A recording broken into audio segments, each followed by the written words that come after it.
নমস্কার বন্ধুরা, আমি আবারও চলে আসলাম তোমাদের সামনে গুরুত্বপূর্ণ একটি ভিডিও নিয়ে।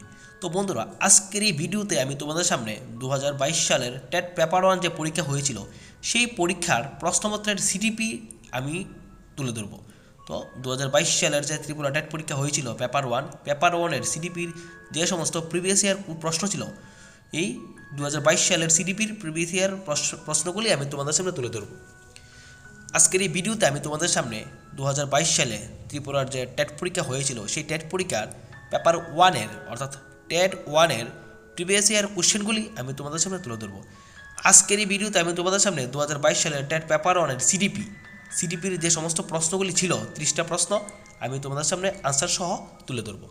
তো আর দেরি না করে আজকের পর্বটা আমি এখান থেকে শুরু করছি। এখানে তোমরা স্ক্রিনে দেখতে পাচ্ছ টিটি 2022 অর্থাৎ ত্রিপুরা টেট 2022 সনের পেপার 1 পরীক্ষার প্রশ্নপত্র। এটার বুকলেট হচ্ছে বি সিরিজের প্রশ্নপত্র এটা। তো বন্ধুরা, তোমরা প্রত্যেকেই জানো যে তোমাদের টেটের যে প্রশ্নপত্র সেই প্রশ্নপত্রের প্রথম ভাগ হচ্ছে সিডিপি, শিশু মনস্তত্ত্ব, শিশু বিকাশ ও শিক্ষণশৈলী।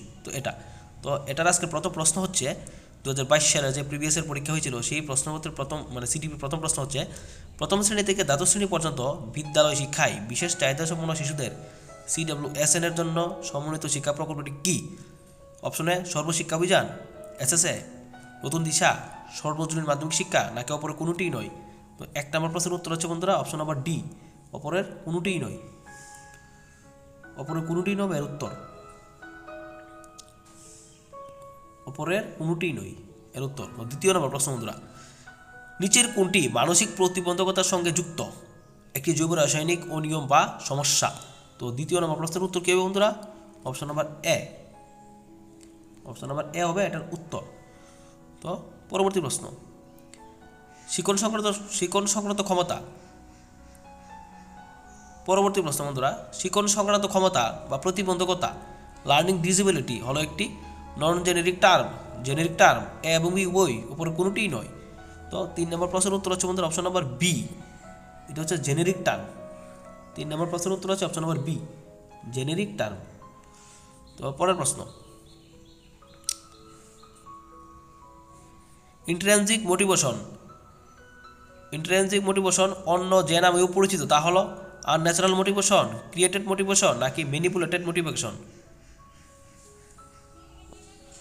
ইন্ট্রিনসিক মোটিভেশন অন্য যে নামে পরিচিত তা হলো unnatural motivation, created motivation, manipulated motivation, নাকি অপরের কোনোটি নয়। তো 4 নম্বর প্রশ্নের উত্তর হচ্ছে বন্ধুরা অপশন নাম্বার ডি, অপরের কোনোটিই নয়। ইন্ট্রিনসিক মোটিভেশন মানে অন্তর্নিহিত মোটিভেশন। তো পরের প্রশ্ন, সংবেদন ও প্রত্যক্ষণ বা উপলব্ধি উভয়ই যার ক্ষেত্রে গুরুত্বপূর্ণ তা হলো অপশন এ জ্ঞানভিত্তিক বা কগনিটিভ বিকাশ, শারীরিক বৃদ্ধি, সামাজিক বিকাশ, নাকি অপরের কোনোটি নয়।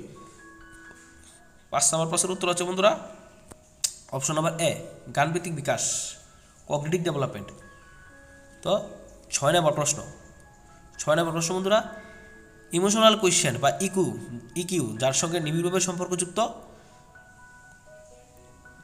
General intelligence GI, emotional intelligence EI, specific intelligence মানে SI। এই যে GI, EI, SI এগুলো কিন্তু সম্পূর্ণ নাম আছে, এগুলি সম্পূর্ণ নাম কিন্তু দেওয়া। যেমন জেনারেল ইন্টেলিজেন্স মানে GI, এই সম্পূর্ণ নামগুলি কিন্তু তোমরা ভালোভাবে পড়বে। তো ইমোশনাল কোয়েশ্চেন বা ইকিউ যার সঙ্গে নিবিড়ভাবে সম্পর্কযুক্ত 6 নম্বর প্রশ্নের উত্তর হচ্ছে কি? Option number B. খুবই গুরুত্বপূর্ণ প্রশ্ন এটা কিন্তু। তো পরের প্রশ্ন বন্ধুরা, জিন পিয়াজেট নির্দেশ করেছিলেন বা চিহ্নিত করেছিলেন, তিনি কোনটি চিহ্নিত করেছিলেন? মানব বিকাশের 3টি স্তরের কথা, মানব বিকাশের 4টি স্তরের কথা, মানব বিকাশের 5টি স্তরের কথা, নাকি উপর কোনোটি নয়। জিন পিয়াজেট যে তোমাদের স্তর, মানব বিকাশের যে স্তরটি বর্ণনা করেছে কয়টা স্তর, তো এটা খুবই গুরুত্বপূর্ণ প্রশ্ন, তো কমন প্রশ্ন এটা। তো 7 নম্বর প্রশ্নের উত্তরটা কী হবে? আশা করি তোমরা এটা উত্তরটা জানো। 7 নম্বর প্রশ্নের উত্তরটা হবে সি, তিনি 4টি স্তরের কথা বলেন, যেমন সংবেদন চালকমূলক স্তর, প্রাকজন্ম স্তর, প্রাক সক্রিয় স্তর, যৌক্তিক সক্রিয় স্তর, মূর্ত সক্রিয় স্তর, এই 4টা স্তরের কথা তিনি এখানে বলেন। পরের প্রশ্ন বন্ধুরা,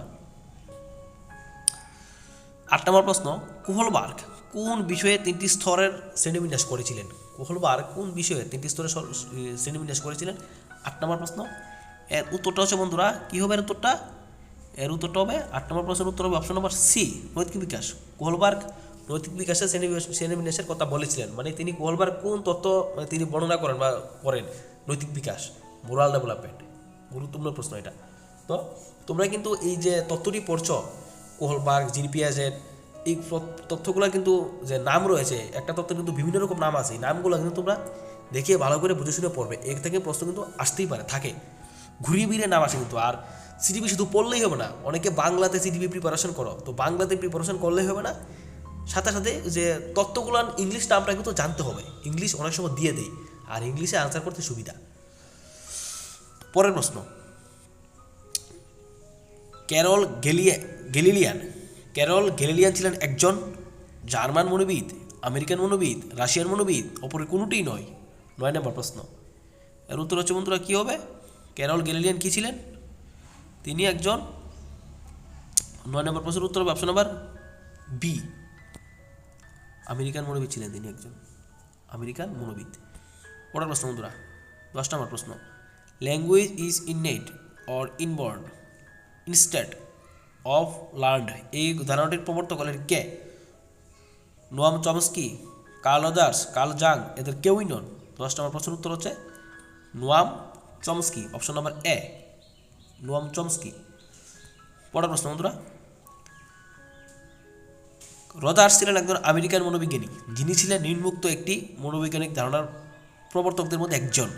সেই মনোবৈজ্ঞানিক ধারণাটি হলো, এখানে বলা হয়েছে কার্ল রজার্স ছিলেন একজন আমেরিকান মনোবিজ্ঞানী।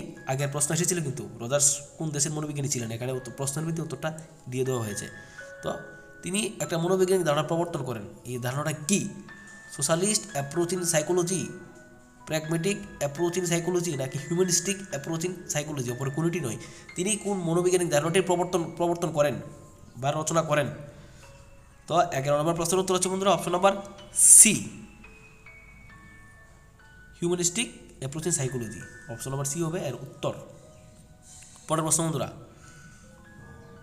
এনসিপিআরসি এর সম্পূর্ণ নামটি কি? National Committee for Protection of Child Rights, নাকি National Committee for Prevention of Child Rights, নাকি National Commission for Prevention of Child Rights, অপরে কোনোটি নয়। 12 নম্বর প্রশ্নের উত্তর কী হবে বন্ধুরা? 12 নম্বর প্রশ্নের উত্তর হচ্ছে তোমাদের অপশন নাম্বার ডি। কি? Option number D, none of the বাপ। পরের প্রশ্ন 13 নম্বর প্রশ্ন হচ্ছে, মানুষের বিকাশ প্রক্রিয়া যার উপজাত ফল তা হলো নির্দেশনা ও পরামর্শ দান, পরিণমন ও শিখন, চাহিদা ও প্রেরণা, উপরে কোনোটি নয়। 13 নম্বর প্রশ্নের উত্তর কী হচ্ছে বন্ধুরা? 13 নম্বর প্রশ্নের উত্তর হচ্ছে অপশন নাম্বার বি, পরিণমন ও শিখন। বিকাশ, মানুষের বিকাশ প্রক্রিয়া যার উপজাত ফল, বিকাশ কিসের ফল? উপজাত বিকাশ, মানুষের বিকাশ প্রক্রিয়া যার উপজাত ফল কিসের? পরিণমন ও শিখনের ফল হচ্ছে বিকাশ। তো অপশন নাম্বার বি, ম্যাচুরেশনাল লার্নিং। তো পরের প্রশ্ন বন্ধুরা, পরিণমন যার সঙ্গে জড়িত তা হলো পরিণমন। 14 নম্বর প্রশ্ন, পরিণমন যার সঙ্গে জড়িত তা হলো পরিমাণগত পরিবর্তন, জ্ঞানের বৃদ্ধি, দক্ষতার পারদর্শিতা, নাকি অপরে কোনোটি নয়। 14 নম্বর প্রশ্ন, এর উত্তর হচ্ছে বন্ধুরা option number D, option number D হচ্ছে এর উত্তর।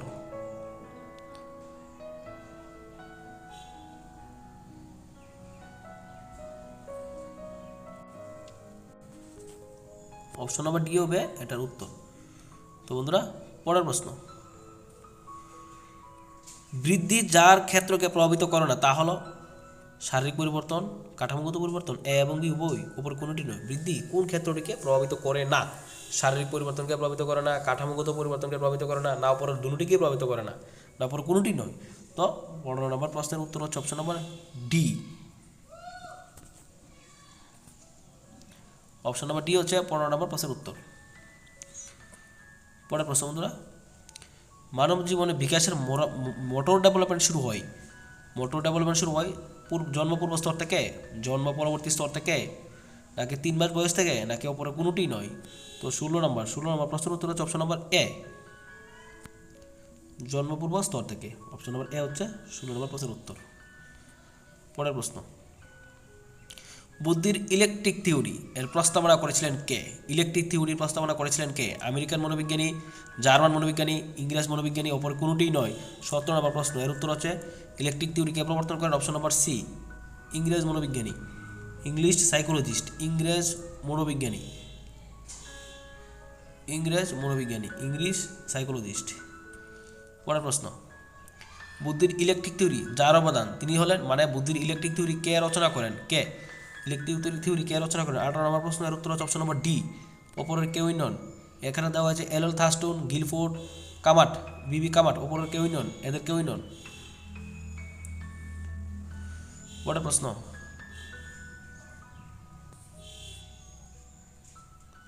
প্রশ্ন, বুদ্ধির অ্যানার্কিক থিওরি অন্য যে নামে পরিচিত? আমি যে বললাম তোমাদের যে থিওরিগুলো রয়েছে, থিওরিগুলির বিভিন্ন নাম রয়েছে, এইগুলো পড়তে হবে। তো তোমরা কিন্তু উত্তরটা জানো, কিন্তু জানলেও আনসার করতে পারবে না। বুদ্ধির অ্যানার্কিক থিওরি অন্য যে নামে পরিচিত? Two factor theory, group factor theory, নাকি অলিগার্কিক থিওরি? অপরের কোনোটি নয়। তো 19 নম্বর প্রশ্নের উত্তর হবে বন্ধুরা অপশন নম্বর ডি, অপরের কোনোটি নয়। পরের প্রশ্ন বন্ধুরা, বুদ্ধির অ্যানার্কিক থিওরির প্রবক্তা কে? এল থার্স্টন, বি এল থার্স্টন, নাকি গিলফোর্ড? এদের কেউই নন। 20 নম্বর প্রশ্নের উত্তরটা কি হবে বন্ধুরা? অপশন নম্বর 20 নম্বর প্রশ্নের উত্তর অপশন নম্বর এ, এল থার্স্টন বুদ্ধির অ্যানার্কিক থিওরির প্রবক্তা, এল থার্স্টন। পরের প্রশ্ন, theory of structure of intellect অন্য যে নামে পরিচিত তা হলো? তো আজকের 21 নম্বর প্রশ্ন বন্ধুরা, theory of structure of intellect অন্য যে নামে পরিচিত তা হলো মোনার্কিক্যাল থিওরি, টু ফ্যাক্টর থিওরি, নাকি 3 ডাইমেনশনাল থিওরি? অপরে কোনোটি নয়। তো 21 নম্বর প্রশ্নের উত্তরটা হচ্ছে কি বন্ধুরা? 21 নম্বর প্রশ্নের উত্তর হচ্ছে অপশন নম্বর সি, হবে এর উত্তর, 3 dimensional theory of structure of intellect মানে 3 dimensional theory. Option number C হবে এর উত্তর। পরের প্রশ্ন বন্ধুরা, theory of structure of intellect SOI তত্ত্বের প্রবক্তা কে? ভার্নন, থর্নডাইক, টারমেন, এদের কেউই নন। 22 নম্বর প্রশ্নের উত্তর হচ্ছে বন্ধুরা অপশন নম্বর ডি, হবে 22 নম্বর প্রশ্নের উত্তর। Theory of structure of intellect SOI তত্ত্বের প্রবক্তা কে? এদের কেউই নন। 22 নম্বর প্রশ্ন ডি, অপশন নম্বর ডি। পরের প্রশ্ন, নির্দেশনা ও পরামর্শ দান সমার্থক শব্দ নয়, শিক্ষা ব্যবস্থার সঙ্গে সম্পর্কিত নয়, অপরে কোনোটি নয়। 23 নম্বর প্রশ্ন বন্ধুরা, তো আজকে 23 নম্বর প্রশ্ন কি হবে বন্ধুরা? 23 নম্বর প্রশ্নের উত্তর হচ্ছে অপশন নম্বর বি, সমার্থক শব্দ নয়। পরের প্রশ্ন, কেরিয়ার গাইডেন্স অন্য যে নামে পরিচিত তা হলো civic guidance, home relation guidance, moral guidance, নাকি অপরের কোনোটি নয়? তো কেরিয়ার গাইডেন্সের উত্তরটা হবে অপশন নম্বর ডি, হবে এর উত্তর, অপরের কোনোটি নয়। পরের প্রশ্ন, দলগত সক্রিয়তা বা গ্রুপ অ্যাক্টিভিটি হলো শিক্ষামূলক নির্দেশনা ভিত্তি, বৃত্তিমূলক নির্দেশনা ভিত্তি, নাকি শিক্ষামূলক ও বৃত্তিমূলক উভয় নির্দেশনার ভিত্তি, নাকি অপরের কোনোটি নয়? 25 নম্বর প্রশ্নের উত্তর হবে বন্ধুরা অপশন নম্বর সি, শিক্ষামূলক ও বৃত্তিমূলক নির্দেশনার পদ্ধতি। 26 নম্বর প্রশ্ন, ডাইরেক্টিভ কাউন্সিলিং হলো কাউন্সিলর সেন্টার্ড, নাকি এবং উভয়, নাকি অপরের কোনোটি নয়? 26 নম্বর প্রশ্নের উত্তর হচ্ছে বন্ধুরা কিন্তু কোনটি? 26 নম্বর প্রশ্নের উত্তর হচ্ছে option number B, counsellor centred, option number B. পরের প্রশ্ন, কাউন্সিলিং শব্দটি এসেছে যা থেকে তা হলো Latin root consilium, German root consilium, নাকি ল্যাটিন রুট কনসিলিয়াম? অপরের কোনোটি নয়। তো 27 নম্বর প্রশ্নের উত্তর হচ্ছে অপশন নম্বর এ। 27 নম্বর প্রশ্নের উত্তর কি বন্ধুরা? অপশন নম্বর এ। পরের প্রশ্ন বন্ধুরা, কাউন্সিলিং শব্দটি এসেছে ল্যাটিন রুট কনসিলিয়াম থেকে। ইলেকট্রিক কাউন্সিলিং হলো পরামর্শদাতা কেন্দ্রিক, পরামর্শ গ্রহীতা কেন্দ্রিক, নাকি ডাইরেক্টিভ কাউন্সিলিং এর একটি পরিভাগ, নাকি অপর কোনোটি নয়? তো ইলেকট্রিক কাউন্সিলিং হলো একটি। 28 নম্বর প্রশ্নের উত্তর হচ্ছে অপশন নম্বর ডি, অপরে কোনোটি নয়, নাড়া দেবাব। পরের প্রশ্ন, 29 নম্বর প্রশ্ন বন্ধুরা, ব্যতিক্রমী শিশু শব্দবন্ধের দ্বারা বোঝায় সেই সকল শিশুকে যাদের শারীরিক সক্ষমতা সমাজের সংখ্যাগরিষ্ঠ অংশের শিশুদের থেকে সম্পূর্ণ আলাদা, নাকি চাহিদা সমাজের সংখ্যাগরিষ্ঠ অংশের শিশুদের থেকে আলাদা, নাকি মানসিক ক্ষমতা সমাজের শিশুদের সংখ্যাগরিষ্ঠ অংশের শিশুদের থেকে সম্পূর্ণ আলাদা নাকি অপর কোনোটিই নয়? তো 29 নম্বর প্রশ্নের উত্তর হচ্ছে বন্ধুরা option number B. Option number B, সমাজ চাহিদা সমাজের সংখ্যাগরিষ্ঠ অংশের শিশুদের থেকে সম্পূর্ণ আলাদা। পরের প্রশ্ন, অর্থাৎ সিডিপি 2022 সালের প্রিভিয়াসের প্রশ্নের শেষ প্রশ্ন, সিডিপির children with special educational needs এর ধারণা ভারতীয় ভাবনাপ্রসূত, ল্যাটিন ভাবনাপ্রসূত নাকি ব্রিটিশ ভাবনাপ্রসূত নাকি ওপরে কোনোটি নয়? তো বন্ধুরা এই প্রশ্নের উত্তরটা হচ্ছে অপশন নাম্বার সি, ব্রিটিশ ভাবনা প্রসূত বা ব্রিটিশ অরিজিন। তো এই ছিল বন্ধুরা তোমাদের সিডিপির 2022 সালের পরীক্ষার প্রিভিয়াসের পরীক্ষার প্রশ্ন। তো অনেকে আমাকে কমেন্ট করেছিলে যে 2022 সালের প্রিভিয়াসের প্রশ্নের উত্তরটা মানে আনসার কিটা দেওয়ার জন্য। তো আমি শুধু সিডিপি না, প্রত্যেকটা ইয়ারের প্রত্যেকটা সাবজেক্টের প্রিভিয়াসের প্রশ্ন তোমাদের সামনে নিয়ে আসবো। তো তোমরা ত্রিপুরা টেট এক্সপিরিয়েন্স চ্যানেলটাকে সাবস্ক্রাইব করে পাশে থাকো। সমস্ত আপডেট টেটের বিভিন্ন জব নোটিফিকেশনের সমস্ত আপডেট তোমরা পেয়ে যাবে, প্রতিনিয়ত ক্লাসও আপলোড করা হবে। তো তোমাদেরকে এইভাবে আমরা সাহায্য করবো। তো এই বলে আজকের পর্বটা এখানেই শেষ করছি।